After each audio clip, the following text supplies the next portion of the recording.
Chers amis, chers camarades, bonsoir à toutes et à toutes. Beauf, médiocrité, ils ne savent évidemment pas parler, débiles, méprisables, abjects, abrutis, cloportes, nous dit tel syndicat de policiers, qu'ils se servent de leurs armes une bonne fois, suggère Luc Ferry aux forces de l'ordre, casseurs, graines d'assassins, et depuis 15 jours, assassins tout court. Vous l'avez compris, j'invente rien. Il ne s'agit là que de quelques-unes des formules, et seulement de que quelques-unes, de ces formules sans retenue, sans élégance, qu'utilise la pensée dominante à l'encontre du mouvement social des Gilets jaunes, qui a débuté depuis plus de 4 mois. Et vous avez capté aussi que si je devais lire devant vous l'entièreté des termes, des sobriquets, des qualificatifs qu'ils utilisent à l'encontre de ce mouvement, la soirée tout entière n'y suffirait pas, la nuit non plus, donc je ne vais pas le faire, je vous rassure, je ne vais pas plomber l'ambiance. On se demande évidemment pourquoi tant de haine, et quand on écoute certains propos, on a même franchement envie de péter les plombs. Et je crois qu'il faut éviter de leur rendre ce service-là. Il faut d'abord chercher à comprendre ce que ça traduit. Chercher à comprendre ce que ça traduit, c'est déjà comprendre qu'en réalité, ce type d'animosité du discours de leur part, en vérité, c'est assez fréquent. C'est récurrent dans les luttes sociales. Et dès que ça branle dans le manche, il y a une tradition française qui veut que du côté des classes possédantes, les masques tombent et tombent vite. Parce que le naturel revient au galop et qu'ils ont tendance, parce que c'est plus fort qu'eux, à nous dire ce qu'ils ont sur le cœur, c'est-à-dire ce qu'ils pensent de nous. Dès qu'il y a une grève un peu significative, ça arrive. C'est arrivé en 68, c'est arrivé en 36. Dans l'histoire du mouvement ouvrier de sinistre mémoire, c'est arrivé au moment de la Commune de Paris en 1871. Lorsque, vous le savez, 30 000 communards ont été massacrés par les Versaillais suite à la révolution communale de Paris qui a duré 2 mois, on a eu des grands noms, et pas des moindres, du monde intellectuel, du monde littéraire, des Flaubert, des Anatole France, des Georges Sand, des Émile Zola, contenu des propos accablants pour justifier la répression qui reste tragique 150 ans après, et qui ont été mis au bout du jour par un ouvrage que je vous conseille qui s'appelle Les écrivains contre la commune de Paul Litsky. Tout ça pour dire qu'en réalité, il n'y a rien de neuf sous le soleil. C'est vieux comme le monde, c'est vieux comme la lutte de classe. Le vrai sujet, c'est pas de comprendre ce que ça vient nous redire de ce qu'ils sont. On le sait, ce qu'ils sont. Ce qui est intéressant dans la discussion, c'est de comprendre ce que ça vient nous dire ou nous redire de ce qu'ils sont amenés à nous expliquer et à nous cracher au visage dans des circonstances particulières. Le vrai sujet, c'est de comprendre pourquoi, à un moment donné, ils perdent leur sang-froid. Pourquoi, à un moment donné, ils en arrivent à ça, à perdre leur propre contrôle. Et la seule explication du fait qu'ils perdent le contrôle, c'est qu'ils ont peur de perdre le contrôle de la situation. Et tout ce que ça traduit, cette espèce de délire verbal, c'est une peur panique, mais panique, du désordre. Et pas du désordre de la rue, parce que la rue, c'est pas là où ils traînent le plus, de toute façon. Du désordre au sens politique du terme. C'est-à-dire d'une situation qui leur échappe, qui devient folle et qui devient incontrôlable. Ce qu'a traduit à sa manière, de façon caricaturale, mais il ne faut pas lui en vouloir, il sait faire que ça, celui qui aurait aimé avoir la prestance du commissaire Javert, et qui a malheureusement que le charisme d'un huissier de justice, il faut bien le dire, c'est-à-dire M. Castaner, qui pour justifier son arsenal juridique contre soi-disant les casseurs, alors qu'on a tous bien compris qu'il s'agissait de restreindre, voire d'interdire le droit de manifester, qui pour justifier l'injustifiable en matière de répression, a dit « mais il faut quand même bien faire quelque chose contre, je cite, ces fous qui ont soif de chaos et de violence. » Lui, il fait que dire tout haut ce que les autres pensent tout bas. Il redoute une situation violente et chaotique. Et à la vérité, il recraigne plus cette situation parce qu'elle est chaotique que violente. Je dis ça pourquoi? Parce que les violences, ils peuvent s'en accommoder. Les violences urbaines, ils peuvent en jouer même. Si ils le veulent, ils peuvent même les mettre en scène au besoin. Tant que ça fait des images qui circulent de casse pendant 1 jour, 2 jours, 3 jours, 4 jours, avec des flashs infos, des éditions spéciales, des experts, des analystes, des consultants, des policiers. Je crois qu'on n'a jamais vu autant de policiers à la télé pour commenter les manifestations. Des fois, c'est simple, quand tu rentres de manif, t'allumes ton téléviseur, t'as l'impression que tu regardes pas la télé, que t'es déjà en garde à vue directement au commissariat. Et c'est tellement pratique pour le pouvoir, parce que ça permet au pouvoir de faire peur à des manifestants qui aimeraient manifester pacifiquement, ça divise le mouvement, ça permet au pouvoir de sommer tous les participants, de se justifier, de s'expliquer, de condamner et de condamner encore. Ça fait comme un écran de fumée, parce que quand on parle de ça, on ne parle pas d'autre chose, ou si peu. Et on ne parle notamment pas des violences policières. Et là, des experts, il y en a un à la télé qui expliquait, alors lui il paraît que c'est l'expert des Black Blocs, il a dit, les Black Blocs sont sans foi ni loi, pardon, ils n'ont qu'une croyance, la violence. Bon. Alors moi, je ne sais pas si l'État est croyant en la matière, mais alors qu'est-ce qu'ils sont pratiquants? On est en train de vivre un mouvement exceptionnel, absolument exceptionnel en termes de répression. Même en 68, moi j'étais pas là, mais j'ai cru comprendre qu'il n'y avait pas le début du commencement de cette répression-là. Des milliers de blessés, des centaines de blessés graves, qui ne vivront plus jamais la même vie du fait de ce mouvement-là. Parce que mutilés, éborgnés, estropiés, dont des lycéens, parce que c'est arrivé aussi devant les lycées. Pourquoi? Parce que la France est une exception. Ils aiment bien, en général, dire que la France est une exception d'Europe. Ben là, pour le coup, c'est vrai. Alors, pas que la France serait le seul pays à réprimer sa population. Ça serait. Il suffit simplement de penser, ne serait-ce qu'à eux, et on pense, on envoie un grand message de solidarité aux prisonniers politiques catalans qui sont victimes de la répression de l'État espagnol, pour savoir que c'est pas le seul peuple à le faire, comment le seul État à le faire. Mais la France est le seul État qui dote ses forces de police d'un tel arsenal de guerre dans ses missions de maintien de l'ordre. C'est le seul en Europe, notamment avec l'utilisation des LBD et des grenades de désencerclement. C'est pour ça qu'on dit, on réclame, même si ça ne plaît pas à tout le monde, même si c'est pas tendance, on le réclame comme un acte de salubrité publique, d'interdire maintenant les LBD, les grenades de désencerclement dans les manifestations et dans les partis populaires, parce que nous comprenons ça fait aussi un écran de fumée à une autre forme de violence, parce que toutes ces violences, elles sont qu'un infime reflet, même pas déformant, même pas grossissant, simplement rétrécissant, d'une violence qui est quotidienne dans la société. C'est pour ça que Castaner, faut qu'il se calme. On n'a pas soif de violence, on en est sevré, précisément parce qu'on connaît le degré de violence de la société actuelle, qui bousille des vies entières. Il y a une gilet jaune à la télé qui a poussé un cri du cœur, elle a eu raison, de dire mais arrêtez 30 secondes de nous parler du mobilier humain, du mobilier urbain, ça fait une semaine que vous en parlez. Parlez-nous des vies humaines, c'est pour ça qu'on se mobilise. Et c'est sans commune mesure. En effet, les injustices contre lesquelles on se dresse dans les manifestations, c'est pas qu'un concept. Camarades, les inégalités tuent dans la société française, y compris ceux qui ont parfois la chance d'avoir encore une activité professionnelle. Parce que comme on fait la même charge de travail, avec moins de mains du fait du chômage, il y a des conditions de travail de dingue. Il y a le mal-être au travail, il y a des gens qui pètent un plomb, il y a des drames au travail, il y a 400 suicides par an liés au travail.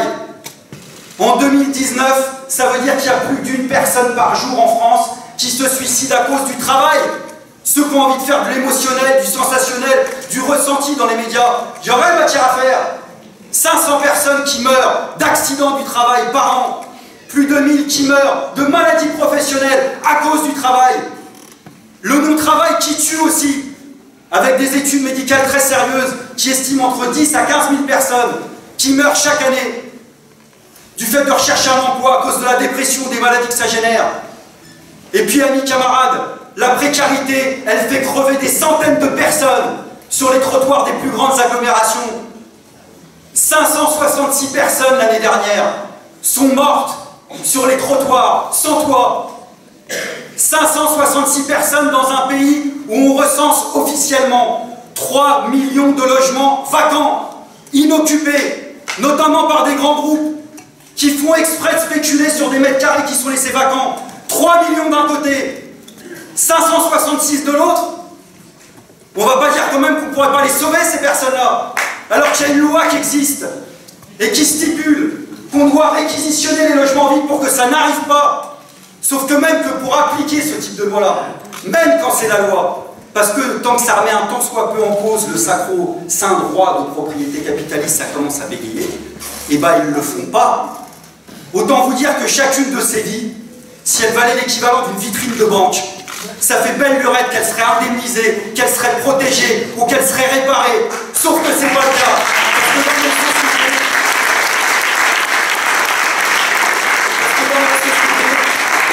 Non seulement nos vies valent moins que leurs profits, mais certaines de nos vies ne valent même pas l'équivalent d'une façade de magasin. Vous dire à quel point la violence, ils peuvent s'en accommoder. Non, ce qu'ils redoutent dans le contexte, c'est l'aspect chaotique de la situation. Et ouais, c'est vrai, ça a été olé olé. Moi, j'ai une séquence en trait très particulière, notamment début décembre, la manif du 1er et du 7 pour ceux qui s'en souviennent, où on avait en plus des manifestations du samedi, le mouvement lycéen, le mouvement étudiant, ça commençait à sentir bon. Comme bon nombre d'entre vous, j'en ai fait des manifs, mais comme celle-là, jamais. Jamais. Quand je me suis rendu à la gare Saint-Lazare, à l'appel du comité Adama Traoré, il faut aussi leur rendre cet hommage-là, parce que c'est eux qui ont poussé à la convergence des luttes dans ce domaine-là, avec le collectif Intergare des cheminots. Ben, je suis arrivé à Saint-Lazare, d'abord j'ai pas compris, il n'y avait personne. Puis tout à coup, j'ai vu des cheminots débouler de nulle part. Le comité Adama était déjà au bout de l'avenue, parce qu'il y avait déjà trop de monde. Et le temps de les rattraper, on a vu d'abord des dizaines, puis des centaines de gilets jaunes. Elle a eu lieu, la jonction. Moi, je l'ai vue. Et quand on s'est engouffré dans la rue de Rivoli, là, on était des milliers à crier « Emmanuel Macron, on va venir te chercher chez toi ». À ce moment-là, il s'est passé quelque chose. Moi, je l'ai ressenti. Parce que quand on arrive et quand on va au contact, pas une fois, pas deux fois, mais voilà les fois, avec les forces de l'ordre, et que malgré les canons à eau, les gaz, les grenades, on continue à y aller, et que les militants comme nous, on se dit on va chercher un autre itinéraire, et que les manifestants viennent nous chercher, ou plutôt nous suivent pas, en disant non, nous on va là-bas. Et là-bas c'est où? C'est pas les Champs-Élysées, c'est même pas le Fouquet's, c'est l'Élysée tout court, pour aller réclamer des comptes à Macron. Alors moi je suis pas un expert en la matière, mais je peux vous dire qu'à ce moment-là, il y a eu un climat semi-insurrectionnel. Je me suis dit, moi, à titre personnel, le jour de la Révolution, ça ressemblera un petit peu à ça. Tout ça pour dire que dans le camp d'en face, plutôt que de nous vanner sur l'infiltration des manifestations, parce que j'aime bien vous dire, on est tous des infiltrés de quelqu'un, infiltrés par des casseurs, professionnels du désordre, il ferait bien de réfléchir à leur degré d'exfiltration potentielle. Castaner, déjà dernière fois, c'était limite, parlait un peu trop fort l'Arc de Triomphe, il y a son service d'ordre qui a pu se retirer. On a eu Griveaux qui vient de quitter le gouvernement, qui a eu le droit, je peux le dire, sans risquer le procès. C'est sa formule. À une journée porte ouverte de son ministère depuis janvier.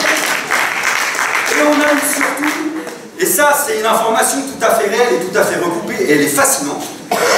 Ils ont élaboré, je n'invente rien, un plan début décembre d'exfiltration d'Emmanuel Macron de l'Élysée par hélicoptère. Est-ce que vous vous rendez compte de ce que ça signifie? Non mais c'est énorme. Ça veut dire qu'il y a un état-major militaire et policier qui a dû se réunir pour élaborer ce plan. Et puis ensuite, et c'est là où moi j'aurais payé n'importe quoi pour être présent, histoire de voir sa tête, il a fallu lui dire, lui glisser à l'oreille, Manu, si ça se passe mal, dans la cour, tu vas tout droit, il y a un jardin et il y a un hélicoptère qui va te prendre.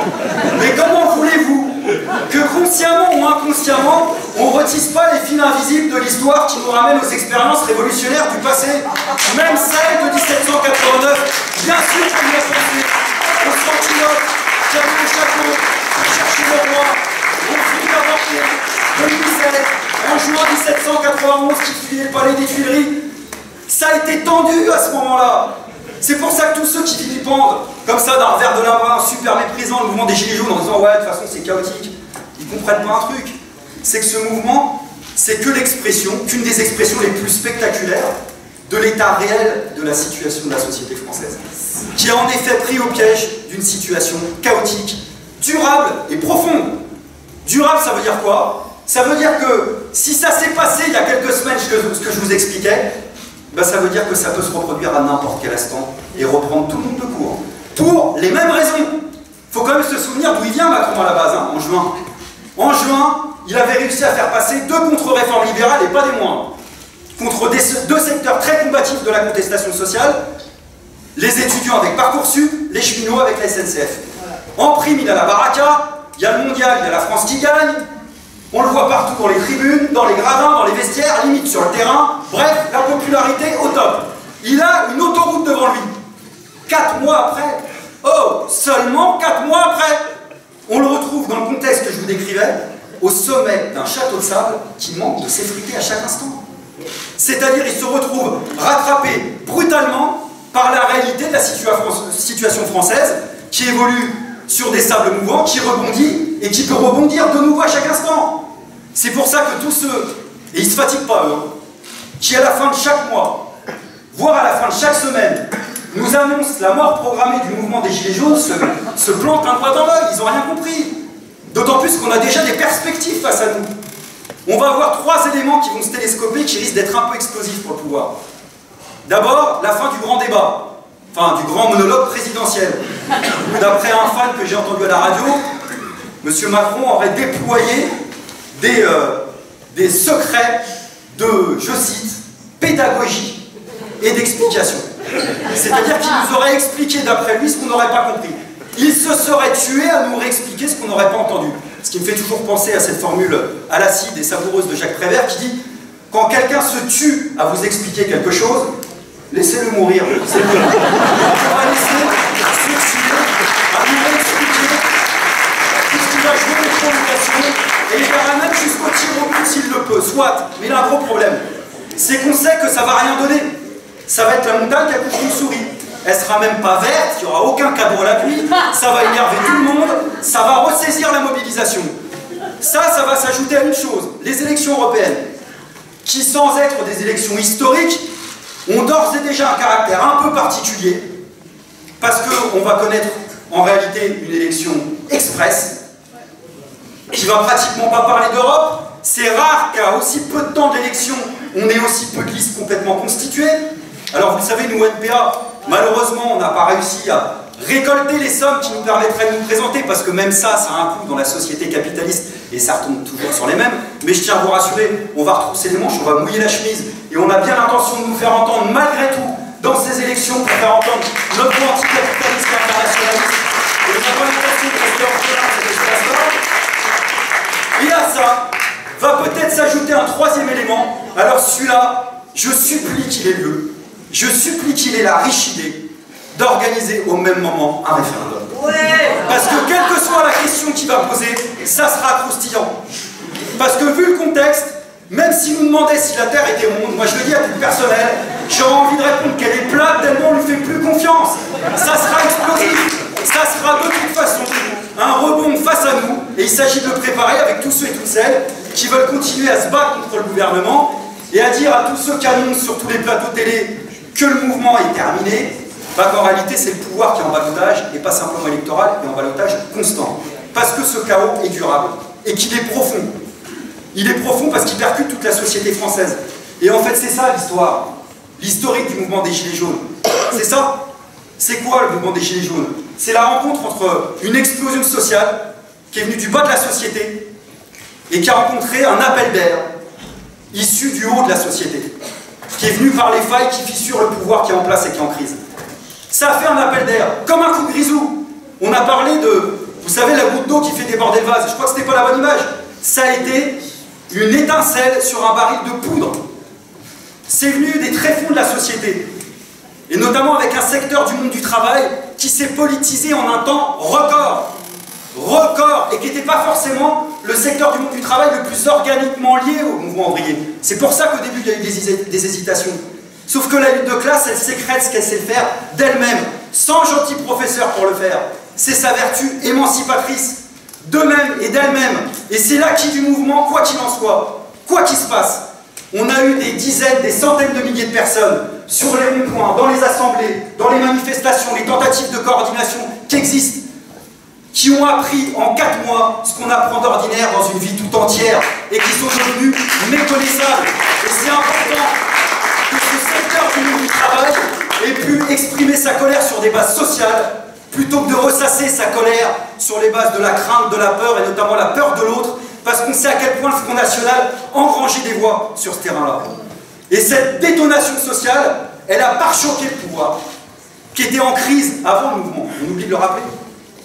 Du fait de son historique, de la fragilité de sa majorité, du fait aussi quand même des affaires, et pas des moindres, et puis des affaires qui durent. Je pense notamment à l'affaire Benalla, qui est un scandale d'État et qui risque de les coller comme un sparadrap pour longtemps. Du fait de l'ADN du pouvoir macroniste, du fait de l'ADN de Macron. Je vous parlais de l'arrogance de classe qui peut virer à la haine de classe quand ça chauffe chez certains écrivains. Bon, la chance, c'est que Macron, il n'est pas écrivain, mais lui, il n'a même pas besoin que ça chauffe pour tout de suite parler très très mal et être bourré de suffisance. Et ça causera sa perte à un moment ou à un autre, soyez-en sûrs. Je vous dis ça parce que quand on l'entend parler tout le temps, on se dit putain, mais on aimerait qu'on lui coupe le micro. Je vous invite à faire comme moi, faites-vous violence. Et pensez à une chose, c'est que Macron, parfois, est plus efficace tout seul que tous les militants du mouvement ouvrier réunis pour faire descendre les gens dans la rue. Tellement ça se voit qu'ils ne nous aiment pas. Les illettrés, les gens qui ne font rien, les premiers de cordée, le chômeur qui doit traverser la rue pour trouver de l'emploi. Quoi d'autre? Les enfants. On appelle tout le monde les enfants dans les assemblées, vous avez vu? Moi je rêvais du moment où il y en a un qui se lève en disant écoute, déjà je te considère à peine comme mon président, t'es encore mon père, calme-toi. Non, ils continuent. La semaine dernière, on a eu Geneviève Leguet, la militante d'attaque, vous savez, de Nice, qui a été victime d'une charge policière. Il a loupé une occasion supplémentaire de se taire. Je vous passe de côté l'aspect sordide, est-ce qu'elle est tombée toute seule, est-ce qu'elle n'a pas été percutée par quelqu'un? S'il y a eu un mouvement de foule, c'est parce qu'il y a une charge de police.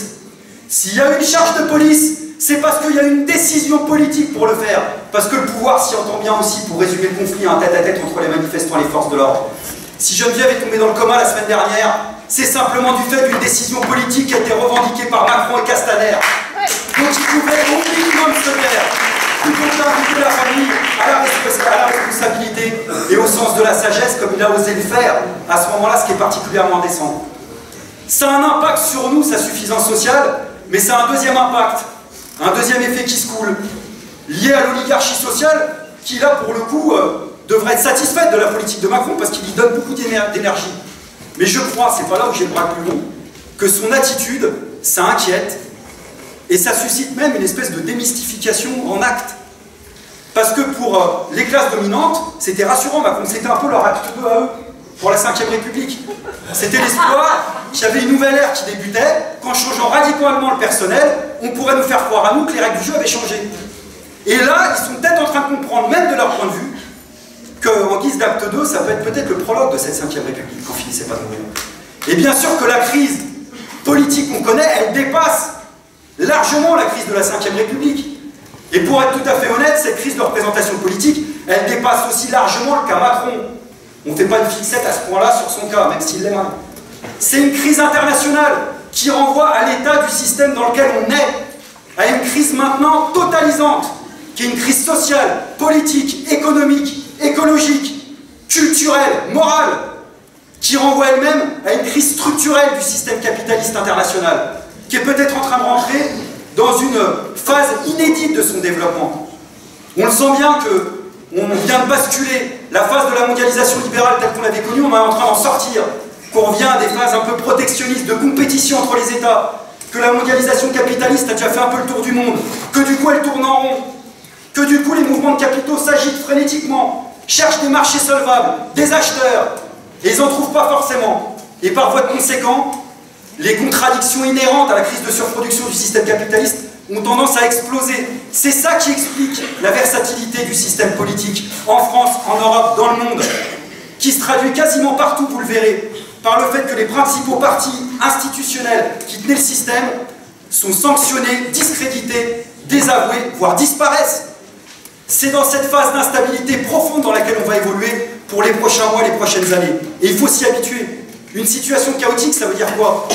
Je crois que ça, il va de la politique comme du reste. Et c'est là où il y a une responsabilité que nous, NPA, on voudrait vous convaincre, de vous aussi, si ce n'est pas le cas encore, mouillez votre chemise. C'est le moment d'agir. Parce que les chaos, soit c'est des chaos fondateurs, soit c'est des chaos destructeurs. Alors humblement, à la hauteur de ce qu'on pèse, on ne va pas tout faire. Mais si on a tous et toutes l'espoir, on veut cet espoir, on veut garder l'espoir qu'il y a un chaos fondateur, alors ça signifie que tout de suite maintenant, dans le cadre du mouvement, il faut obtenir une victoire sociale et politique fondatrice, clairement identifiée, en engrangeant ce qui a déjà été gagné, même s'il ne comptait pas en décembre. Ça signifie en effet d'affiner la stratégie des luttes et de redonner des objectifs aux mobilisations. La stratégie des luttes, et là je crois qu'il y a quand même des bonnes nouvelles, c'est que la fameuse convergence des luttes, c'est plus qu'un slogan. Il y a quand même un chemin qui a été parcouru depuis Nuit debout, les mobilisations contre la loi travail. Il y a des équipes du mouvement syndical, du mouvement social, qui ont appris à se connaître, et c'est pas simple, Des fois, c'est passé par des clashs, par se dire la vérité. Des équipes syndicales, et les camarades postiers du 92 en savent quelque chose, et je les salue ce soir. Avec d'autres équipes syndicales de la CGT, par exemple, ça arrive ailleurs. Des militants des quartiers populaires.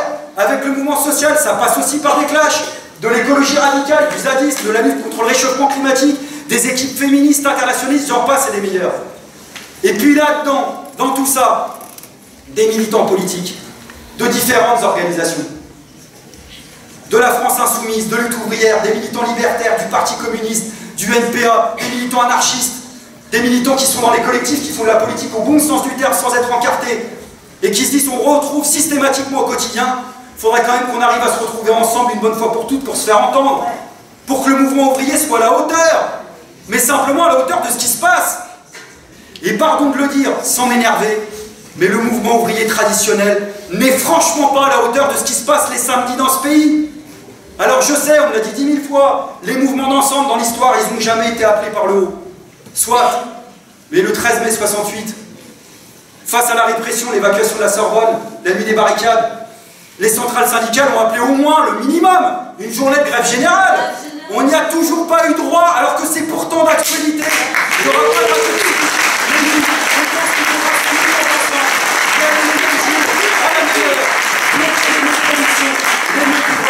Ça s'appelle une grève générale. Mais ça implique aussi de donner des objectifs politiques à la lutte.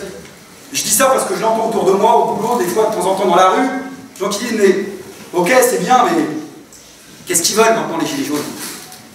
Bah moi je sais pas, je suis pas porte-parole des gilets jaunes, mais de ce que j'en comprends, c'est qu'ils veulent ce qu'ils veulent depuis le départ. La même chose, une répartition des richesses qui permettrait de, par exemple, financer les services publics pour que tout le monde ait le droit à la santé, à l'éducation, à un toit, le fait de se nourrir. Toutes ces choses élémentaires, c'est aussi simple que ça a été une fronde contre la vie chère. Pas pour le pouvoir d'achat, la formule, vous savez, la seule formule où on en reconnaît du pouvoir, c'est celui de consommateur ou d'acheteur. Le restant du temps, on n'a jamais de pouvoir. Non, c'était une fronde contre la vie chère. Grâce à ce mouvement, il y a des revendications politiques et sociales qui étaient tabous qui sont revenues à l'ordre du jour. Augmenter les revenus, augmenter les salaires, augmenter les allocations, augmenter les pensions de retraite. Reprenons les 10% du PIB que les capitalistes nous ont volés, qui permettrait d'augmenter tous ces revenus de 300 € net par mois, en rétablissant, ou plutôt en établissant d'ailleurs, et c'est pas secondaire, l'égalité salariale entre les hommes et les femmes. Par exemple, ces mesures de répartition des richesses, c'est pas que des mesures de justice fiscale, même si ça passe par ça, il ne s'agit pas simplement de dire où on va prendre l'argent, on va le prendre dans les profits, dans les dividendes, dans la spéculation boursière, ok, mais il faut dire comment on va prendre l'argent. Et ça implique de chercher à prendre la main sur le mécanisme qui assure la redistribution des richesses. Prendre la main sur ce qui permet de financer, d'alimenter nos projets, nos réalisations et de satisfaire nos besoins sociaux. Prendre la main sur le nerf de la guerre, l'argent, la monnaie, le crédit, en prenant la possession publique du service public bancaire. C'est ça la question posée, en expropriant les capitalistes de ce secteur-là. Elle est là la question stratégique. Et quand on voit au début de commencement de discussion politique au moment des européennes, quand il s'agit de parler des banquiers, on l'avait pronostiqué dans cette salle il y a quelques mois, on ne s'est pas planté, il suffit de lire les programmes, c'est caricatural. Quand on parle des banques, et trop les listes en présence, vous avez un débat qu'oppose des courtiers, des commissionnaires, des placiers, à des apprentis douaniers et des gardes frontières. Chacun vante les mérites de sa devise. Et nous, on préfère le dire tout net, que ce soit en francs ou en euros. Si l'argent reste entre les mains de la même clique capitaliste de banquiers, il n'y aura pas de salut. Bien entendu que les critères politiques d'appartenance à l'euro sont contradictoires avec la répartition des richesses. Mais les critères monétaires nationaux, ils font exactement la même chose. Bien sûr qu'il est gravé dans le marbre, dans les traités européens, le fait que les pouvoirs publics ne sont bons qu'à renflouer les banques privées pour qu'elles spéculent sur les déficits publics. Raison pour laquelle il faut sortir de ces traités-là et les combattre comme on l'a toujours fait d'ailleurs. Mais il y a les mêmes lois en France, notamment depuis 1973. L'option, c'est ni cette Europe-là dont on ne veut pas, dont on ne veut plus, parce que c'est celle des capitalistes et des banquiers, mais c'est pas le repli nationaliste et chauvin. C'est que les peuples s'organisent démocratiquement entre eux, l'Europe des travailleurs, des exploités, des opprimés, quelle que soit leur forme de discrimination, pour qu'on se partage enfin le meilleur, avec un salaire minimum européen, avec une loi d'interdiction des licenciements à l'échelle européenne, avec des services publics à l'échelle européenne, dans les transports, dans l'énergie, comme Christine l'a dit, pour lutter contre le réchauffement climatique, avec un droit à l'avortement effectif dans tous les pays de l'Europe, avec des peuples qui s'organisent démocratiquement, non pas en étant renfermés sur eux-mêmes, mais ouverts sur le monde, c'est-à-dire solidaires en effet de la mobilisation du peuple algérien, qu'on tient à resaluer, qui vient de nous rappeler ce que l'histoire nous avait enseigné, qu'on avait fini par oublier, c'est que quand un peuple est uni, se lève, il peut déplacer des montagnes. C'est ça que ça vient nous redire. Deux peuples organisés démocratiquement qui soient solidaires de la lutte du peuple palestinien, de la résistance du peuple turc, et j'en oublie encore.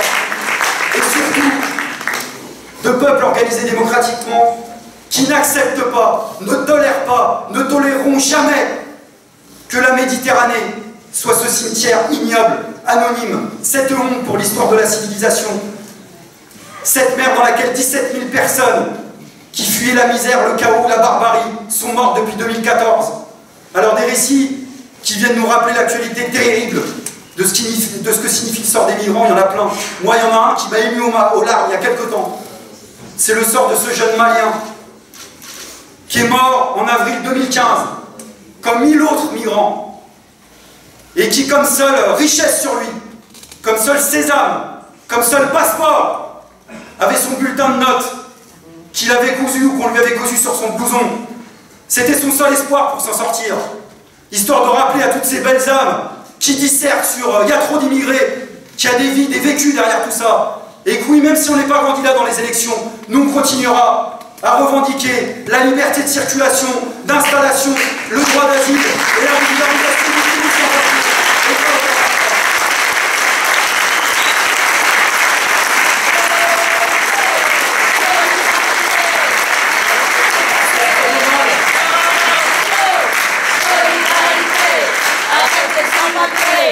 Ce serait dommage de se regarder le nombril à un moment où l'internationalisme revient au bout du jour par le biais des mobilisations sociales, et notamment par le mouvement de la jeunesse sur le climat, qui donne, à mon avis, des espoirs à tout le monde.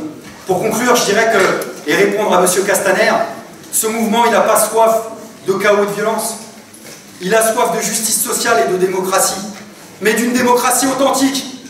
Pas simplement le droit d'être consulté de temps en temps. Si c'est ça le RIC, il n'y aura pas le compte. Ça doit être autre chose, qui doit nous permettre d'accéder au pouvoir, d'avoir le pouvoir, et de le partager entre tous. Pas simplement d'une démocratie qui pense que le monde politique ne nous ressemble pas et qu'il faut le déprofessionnaliser. Non, une démocratie qui fonctionnerait du bas vers le haut, à l'inverse de ce qui existe actuellement. Et puis d'une démocratie qui nous rappelle cette lapalissade subversive, c'est que ce devrait être le pouvoir à la majorité. Et ça, c'est subversif à un moment, précisément, où on arrive à une fin de cycle de la mondialisation capitaliste. Si notre destin est écrit par ceux qui tiennent la plume actuellement, c'est-à-dire les marchés capitalistes, on va droit au chaos. Il faut que ça soit pas au peuple, mais au peuple organisé tous ensemble, d'écrire ce destin-là. D'autant plus qu'il y a urgence, Christine en a parlé, à juste titre. Il y a le feu au lac, le cours de l'humanité du fait du productivisme et du capitalisme est méchamment sorti de son lit depuis quelques années. L'humanité est en train de laisser une empreinte indélébile à peu près à tout ce qu'elle touche, raison pour laquelle, en effet, c'est la question du changement de société qui est posée, du changement radical de société, du changement révolutionnaire de société, et on l'assume au NPA. Il y a un tarté à la télé la dernière fois qui expliquait qu'en fait, derrière les gilets jaunes, il n'y avait plus que des drapeaux rouges et des drapeaux noirs tenus par des personnes cagoulées. À celui-là, je voudrais dire haut et fort, je suis pas cagoulé, mon drapeau il est rouge. Je mets plein de noir si vous voulez à l'intérieur et plein d'autres couleurs, mais je suis fier de le porter. Je suis fier avec mes camarades d'être anticapitaliste, internationaliste, révolutionnaire, de chercher ensemble à inventer une autre société que cette société de dingue. Une société qui soit débarrassée de toutes les inégalités, de toutes les injustices, de toutes les servitudes. C'est ça notre projet de société qu'on fait vivre dans les semaines et dans les mois à venir. Et comme mot de la fin, je voudrais, en ayant une pensée particulière pour un camarade du NPA qui nous a quittés à Beauvais, Gabi, qui travaillait chez Bosch et qui, jusqu'aux derniers instants de sa vie, pensait à la vente du journal le dimanche matin et à la prochaine réunion publique qu'il allait tenir. Je voudrais citer Pablo Neruda, un grand poète, qui disait la chose suivante: nos ennemis peuvent couper toutes les fleurs du monde, mais ils n'auront jamais la maîtrise du printemps, parce que le printemps est inéluctable. Le printemps est, reste et restera inéluctable. On va continuer le combat tous et toutes ensemble, pour Gabi, pour Jean-Marie, pour tous les autres. Je vous remercie.